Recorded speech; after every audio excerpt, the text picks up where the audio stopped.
Hello everyone, welcome to my new incident. आज की घटना काफ़ी ही हैरान कर देने वाली और काफ़ी ही झकझोर देने वाली है। एक विधवा महिला होती है। विधवा महिला नौकर के साथ ऐसा हश्र करती है जो वाक़ई में हैरान कर देने वाली आज की जो घटना है। दरअसल आज की जो घटना है, ये घटना मध्य प्रदेश का एक ज़िला लगता है शिवपुरी। शिवपुरी में एक ललनपुरा नाम का गाँव हुआ करता है। उसी गाँव का रहने वाला एक परिवार जो काफ़ी खुशहाल ज़िंदगी, काफ़ी अच्छा ज़िंदगी जी रहा था। उनके पास न ही किसी चीज़ की कमी हो पाती थी, न ही किसी चीज़ की दिक्कत हो पाती थी। दरअसल उनके परिवार में एक दिक्कत होता है, उनके परिवार में शादी का लगभग 2 साल गुज़र जाता है और न ही उनके पास कोई भी संतान होता है और इस तरह से उनका समय व्यतीत हो रहा था। दरअसल उस गाँव का रहने वाला जगदीश मेहता का पत्नी होता है, धर्मपत्नी, जिसका नाम गीता देवी होता है। गीता देवी के पति के पास काफ़ी ज़्यादा प्रॉपर्टी होता है, मार्केट होता है, दौलत होता है और इस तरह से उनकी ज़िंदगी काफ़ी खुशहाल, काफ़ी अच्छा ज़िंदगी जी रहा था। और यहाँ पर जगदीश मेहता का जब से शादी होता है, तब से जगदीश मेहता कभी भी पापा नहीं बन पाया और लगभग 2 साल बाद गुज़र जाने के बाद उनकी किसी बीमारी के कारण उनकी मौत हो जाती है, जिससे यहाँ पर गीता देवी के पैरों तले ज़मीन खिसक जाती है। उनके पति के जाने के बाद उनके घर में कोई दूसरा इंसान नहीं रहता है, ख़ासकर उसका कोई बेटा-बेटी या नहीं होने की वजह से गीता देवी अपना समय व्यतीत नहीं कर पा रही थी।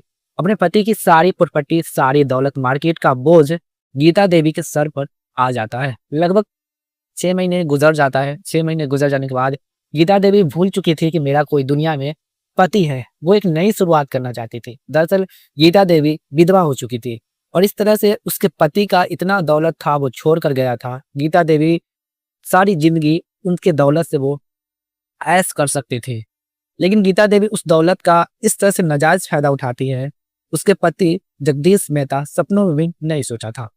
दरअसल कुछ समय गुज़र जाने के बाद गीता देवी अपने पति का प्रॉपर्टी, पति की दौलत या पति का जो मार्केट था, वो खुद ही हैंडल करती थी और इस तरह से उसमें उसकी काफ़ी डिस्टर्बेंस होती थी, क्योंकि उसके शॉप में, उसकी मार्केट में काफ़ी ज़्यादा कस्टमर आते थे, जिसे गीता देवी उनको हैंडल कर पाना उसकी बस की बात नहीं थी।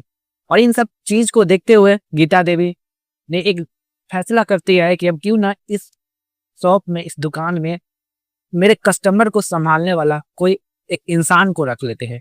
और इस तरह से ललन नाम का एक नौकर होता है, जिसकी उम्र लगभग 30 से 35 वर्ष के होता है। ललन की शादी हो चुकी होती है और वो ललन गीता देवी के शॉप में वो नौकर की तरह काम करने लगता है। लगभग कुछ महीने गुज़र जाता है, गीता देवी को उस नौकर से संतुष्टि नहीं मिल पाता है और इस तरह से वो एक और नौकर रामू नाम का होता है, जिसकी उम्र लगभग 25 वर्ष के बीच में होता है। उन दोनों नौकर को वो रख कर काफ़ी खुश हो जाती है, क्योंकि वो चैन की साँस लेने लगती है और सारा दिन वो ही नौकर उस दुकान का हैंडल करती थी और इस तरह से गीता देवी की ज़िंदगी काफ़ी अच्छा खुशहाल जी रहा था। और इसी बीच कुछ समय गुज़र जाने के बाद गीता देवी की नीयत, चाल-चलन काफ़ी बिगड़ने लगती है, क्योंकि वो किसी मर्द को देखता था, तो उसके अंदर से इच्छाएँ जाग उठती थी। वो पति की पल उसे काफ़ी सता रहा था। एक तो उनके पति चला गया और वो उस पति के पल को इतनी जल्दी भूल गया, गीता देवी के पति जगदीश मेहता सपनों में भी नहीं सोचा था। ऐसे ही समय गुज़रता जाता है, लगभग कुछ महीने गुज़र जाते हैं। कुछ महीने गुज़र जाने के बाद गीता देवी उस नौकर के साथ ऐसा हश्र करती है, वो नौकर ही जाने, और इस तरह से गीता देवी ऐसा अंजाम देती है और उसके बाद उस नौकर दोनों के साथ इतना बड़ा हादसा होता है, जो वाक़ई में किसी ने कल्पना भी नहीं किया होगा। तो चलिए आज पूरे डिटेल्स में, आज की स्टोरी में हम बात करेंगे कि आखिरकार क्या है पूरी इंसिडेंट, क्या है पूरी घटना। और साथ में आप लोग ने चैनल से नहीं जुड़े हैं तो चैनल को जुड़ जाएँ, सब्सक्राइब ज़रूर करें, ताकि हमें बड़ा हौसला मिल सकेंगे आने वाले नेक्स्ट एपिसोड बनाने में। कमेंट में अपना ओपिनियन ज़रूर बताएँ, ये वीडियो आप कहाँ से देख रहे हैं। अपना नाम, अपनी सिटी का नाम कमेंट में मेंशन ज़रूर करें। तो चलिए आज कहानी की ओर बढ़ते हैं। दरअसल शिवपुरी में रहने वाला जगदीश मेहता का बिज़नेस काफ़ी ही बड़ा था। दूर-दूर तक वो अपनी बिज़नेस को सप्लाई करते थे और इस तरह से वो अपनी मेहनत बचपन से ही काफ़ी कर रहा था कि उसके पिता के पास भी अपने पिता की प्रॉपर्टी को वो सँभालता था और इस तरह से कारोबार उनका काफ़ी दूर-दूर तक था और वो अपनी कारोबार के वजह से अपने शरीर पर वो ध्यान नहीं दे पाता था और इस तरह से आने वाले फ्यूचर में उसकी बिज़नेस कभी घाटे हुआ करता था, कभी लॉस हुआ करता था। एक दिन जगदीश मेहता का बिज़नेस काफ़ी हद तक आगे अप लेवल का वो बढ़ाते हैं और इसी बीच उसकी बिज़नेस में बहुत ही बड़ा भारी नुकसान हो जाता है।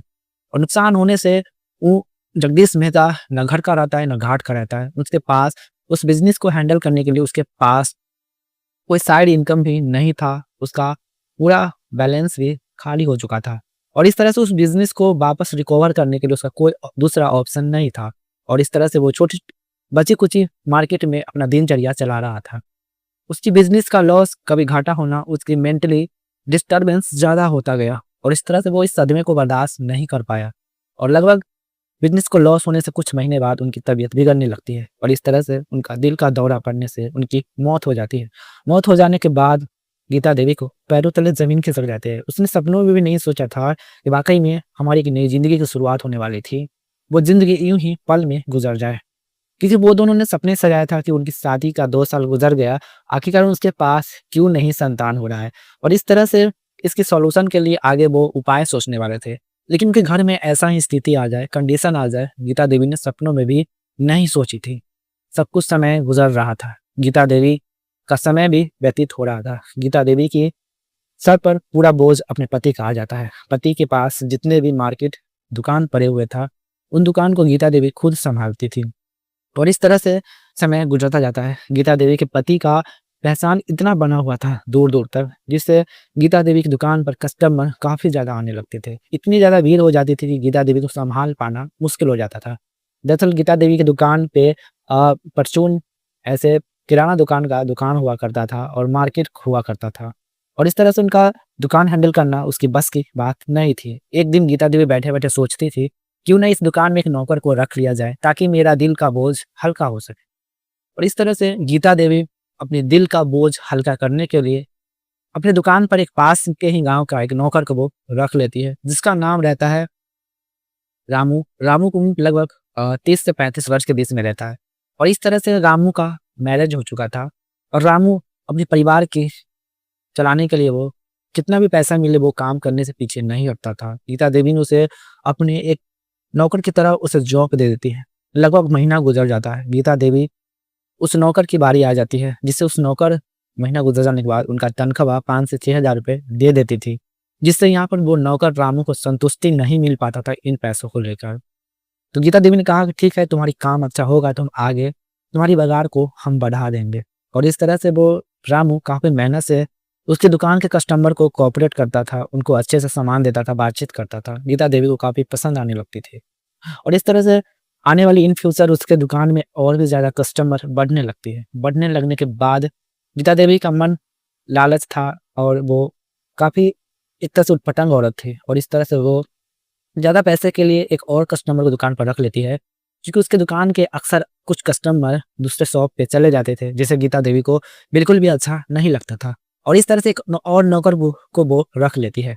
रखने के बाद महीना गुजर जाता है, वो नौकर दोनों काफ़ी अच्छे से काम करते हैं और इस तरह से गीता देवी वो दोनों नौकर की काम को देखकर गीता देवी की नीयत चाल-चलन काफ़ी बिगड़ने लगती है, क्योंकि उसके नज़दीक पास होने से गीता देवी का मन काफ़ी बदलने लगता है। वो दोनों नौकर को देखकर उसका नीयत भी, चाल-चलन भी बिगड़ने लगती है।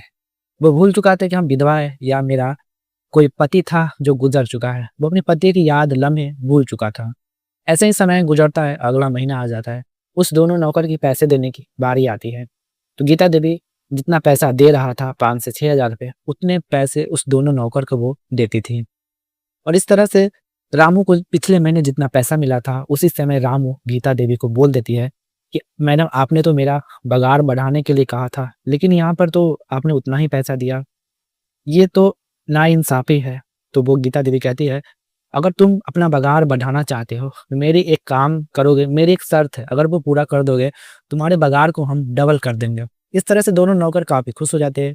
दोनों नौकर एक गरीब, एक मिडिल क्लास का एक आदमी था और इस तरह से वो पैसे के लिए कुछ भी करने को तैयार हो जाते। तो गीता देवी ने कहा कि ठीक है, तुम्हें कल समझा दिया जाएगा और अगले दिन वो दोनों नौकर सारा दिन काम करते हैं और गीता देवी कहते हैं, आज के लिए मेरे घर पर तुम्हें चलना होगा और इस तरह से वो दोनों नौकर गीता देवी को घर पर चले जाते हैं और जाने के बाद गीता देवी का घर काफ़ी सुंदर था, एक महल जैसा था। वो दोनों नौकर को काफ़ी पसंद आ जाता है। जैसे ही गीता देवी की दरवाजे पे वो प्रवेश करता है, वो नौकर चारों तरफ गीता देवी के घर को देखता रहता है और मन ही मन दोनों अपने आप में गप्पे-सप्पे लड़ाने लगता है और कहता है कि यार, कितना अच्छा मैडम के घर है। काश मेरी सब ज़िंदगी में मेरे सपना में ऐसा घर हो तो मुझे कितना अच्छा लगेगा। और इस तरह से गप्पे-सप्पे लड़ाने के बाद गीता देवी किचन से चाय लाती है और दोनों नौकर को मिला देती है। मिला देने के बाद उस चाय में एक नशीली पदार्थ को वो मिला देती है। उसके बाद गीता देवी उस दोनों नौकर को पिला देते हैं। उस दोनों नौकर को नशा आने लगता है। नशा आने लगता है तो गीता देवी कहते हैं कि तुम दोनों को तबीयत कुछ ठीक नहीं है, तुम दोनों कमरे में चले जाओ सोने के लिए। और इस तरह से वो दोनों नौकर गीता देवी के कमरे उसके लिए बता देते हैं और वो कमरे में चला जाता है। जाने के बाद लगभग रात का 10-11 बज रहा था। गीता देवी उस कमरे में जाती है और जाने के बाद वो नौकर के साथ वो लिपट कर वहीं पर सोने लगती है और इस तरह से वो नौकर का आँखें खुल जाता है। खुल जाने के बाद गीता देवी कहते हैं अगर तुम्हें बगान बनाना है, बढ़ाना है तो मेरी ज़रूरत की चीज़ को पूरा करो। और इस तरह से वो नौकर नशे में था और इस तरह से वो गीता देवी का ऐसा हास्य करती है, जो गीता देवी ने कभी कल्पना भी सपनों में नहीं की थी कि मैंने सबसे बड़ी गलती की है मर्द के साथ अपनी ज़रूरत की चीज़ को पूरा करने के लिए। और इस तरह से वो नौकर का मन काफ़ी अच्छा लगने लगता है और वो नौकर का मन भी नहीं भर रहा था। दूसरी ओर वो नौकर नशे में था, वो अपनी होश और हवास भूल चुका था। और इस तरह से गीता देवी मन भर चुका था गीता देवी की, लेकिन गीता देवी को वो नौकर ज़बरदस्ती गीता देवी के साथ अपना काम करता रहा और इस तरह से वो नौकर गीता देवी के माना करने पर भी वो रुक नहीं रहा था। और इस तरह से गीता देवी उस दोनों नौकर को इस चीज़ को रोकने के लिए गीता देवी बहुत ही बड़ी कदम उठा लेती है। वो उस दोनों नौकर को अनहोनी पार्ट को वो अपने दाँतों से काट देती है। काटने के बाद गीता देवी के वो दोनों नौकर वहीं पर ज़ोर-ज़ोर से चिल्लाने लगते हैं और इस तरह से वो दोनों नौकर चिल्लाने लगते हैं और वो दोनों नौकर को वहीं पर वो बेहोश हो जाते हैं और वहीं पर वो सो जाते हैं। गीता देवी ये सब चीज़ बर्दाश्त नहीं कर पाती है। गीता देवी का साथ इतना बड़ा हादसा हो चुका था, गीता देवी की भी खुद ही बेहोश वो हो जाती है। सुबह का नज़ारा काफ़ी खौफनाक और काफ़ी रहस्यमय नज़ारा था। गीता देवी की दुकान नहीं खुलने की वजह से काफ़ी सारे कस्टमर गीता देवी के घर के पास भीड़ जमा हो जाते हैं। कुछ लोग गीता देवी को आवाज़ लगाते हैं। गीता देवी के दरवाजे अंदर से लॉक रहते हैं। इस तरह से कुछ लोग गीता देवी के कस्टमर लोग काफ़ी आवाज़ देने पर गीता देवी दरवाजे नहीं खोल पाती है और इस तरह से कुछ लोग मौके पर पुलिस को बुलाते हैं। पुलिस को बुलाने के बाद गीता देवी के दरवाजे को तोड़ा जाता है। अंदर के जो इंसिडेंट थे काफ़ी खौफनाक और काफ़ी ही चौंका देने वाली थी। उस पुलिस वालों ने देखा कि वहाँ पर 3-3 बॉडी पड़ी हुई थी और जैसे ही पुलिस वाले देखते हैं तो उनको पैरों तले ज़मीन खिसक जाते हैं। और इसी बीच वो दोनों नौकर को हॉस्पिटल भेजते हैं और गीता देवी के पानी का छिड़काव करते हैं। गीता देवी होश में आती है। गीता देवी को उस पुलिस वाले अरेस्ट कर लेते हैं। अरेस्ट कर लेने के बाद गीता देवी को पुलिस वाले अपनी हिरासत में लेते हैं। हिरासत में लेने के बाद गीता देवी से पूछताछ की जाती है। गीता देवी अपनी सारी कहानी को बताती है, अपनी उस पुलिस वाले के सामने डिस्कस करती है। उस पुलिस वाले ने गीता देवी की स्टोरी सुनकर उनके पैरों तले ज़मीन खिसक जाते हैं। आखिरकार एक महिला अपनी ज़रूरत के लिए इतना हद तक कैसे नीचे गिर सकती है? और साथ में अगर उसने ऐसा किया तो वो ऐसा बुरा अंजाम कैसे दे सकती है? किसी इंसान की अनहोनी पार्ट पर ऐसे वार कैसे कर सकती है? और इस तरह से उस पुलिस वाले गीता देवी के ऊपर चार्जशीट मुकदमा दर्ज करते हैं और करने के बाद उसे सलाखों के पीछे हमेशा-हमेशा के लिए भेज देते हैं। और इधर बिना अनहोनी पार्ट्स के वो दोनों नौकर अपना ज़िंदगी काफ़ी मुश्किल से व्यतीत करते हैं। दोस्तों आज के इंसिडेंट में किसी का मेरा दिल दुखाना नहीं है, बस आप सबको जागरूक करना है कि इंसान को पैसे के लिए इतना हद तक नीचे नहीं गिरना चाहिए। पैसे के लालच में उसके साथ बुरा भी हो सकता है। आज वो दोनों नौकर का बुरा हुआ, वो पैसे के लालच में अंधा हो चुका था। गीता देवी पैसे के लालच देकर उनके साथ इतना बड़ा हादसा किया। तो गीता देवी के बारे में आप लोग क्या कहना चाहते हैं? उसने ये सही किया या गलत किया? कमेंट में हमें ज़रूर बताएं। उसे कौन-सी सज़ा मिलनी चाहिए? अपना ओपिनियन कमेंट में राय ज़रूर दें। चलिए मिलते हैं आने वाले कोई और घटना में, तब तक के लिए नमस्कार, बाय।